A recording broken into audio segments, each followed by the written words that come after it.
কলসি নিয়ে আহো পানি নিতে হইলে। আমার চাচাতো বোন পানি চোর। আসসালামু আলাইকুম। তো আলহামদুলিল্লাহ, আল্লাহর কি নিয়ামত, কি সুন্দর বৃষ্টি। তো প্রচণ্ড বৃষ্টি আজ। তো দেখতেছেন পাড়ের বৃষ্টিতে পাড় কত সুন্দর দেখা যাইতেছে। তো পাশাপাশি রাস্তার অবস্থা খুবই খারাপ আমাদের, কারণ বৃষ্টি হইলে যেহেতু আমাদের এই জায়গায় পাকা রাস্তা না, মাটির রাস্তা, তো অবস্থা খুবই খারাপ হয়ে যায়। আমার ভয়েস ঠিক মতো শোনা যাইতেছে কিনা জানি না, কারণ অনেক শব্দ হইতেছে। তো এত গরমের ভিতরে বৃষ্টি আসলে খুবই ভালো লাগে।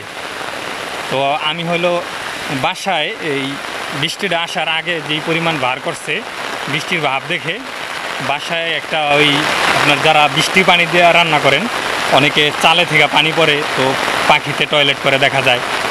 তো ওই পানি আপনারা রাখেন। তো আমি আবার করছি কি, বাসায় একটা কাগজ পলিথিন আছে না, তো পলিথিন কাগজ চতুর সাইডে বান দিয়া ওই মাঝখানে রাইখা দিছি। ওটার পানি গড়ায় গড়ায় আসতেছে, ওই পানি আর কি আমরা রাখতেছি। তো পাশের বাড়ির একজন আসছে, চাচাতো বোন, ও পানি নিব এখান থেকে এক কলস।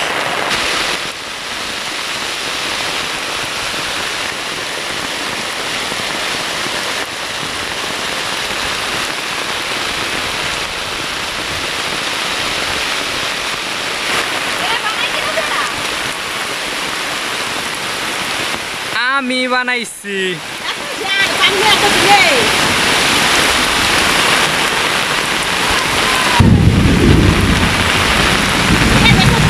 এই যে দর্শক কলসি নিয়ে আহো পানি নিতে হইলে।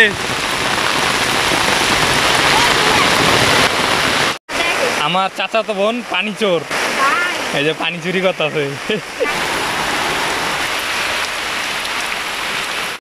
তো বৃষ্টির দিনে একটা জিনিস সুবিধা কি, এই আপনার গাছ গুছ লাগাইলে এই সময় গাছ বাঁচার চান্সটা একটু বেশি থাকে। তো এদিকে একটা পেঁপে গাছ লাগাইছিলাম, তো আশা করি বাচ্চা যাইব গাছটা। আর এদিকে একটা জাম্বুরা গাছ আছে। তো এই গাছটা আরও অনেক আগে লাগানো হয়েছে, গাছটা বাচ্চা গেছে, বাট বড় হইতেছে না। এই সমস্ত গাছ সহজে বড় হয় না। তো সকলে ভালো থাকেন, দেখা হবে নতুন কোনো ভিডিওতে। ততক্ষণ আল্লাহ হাফেজ।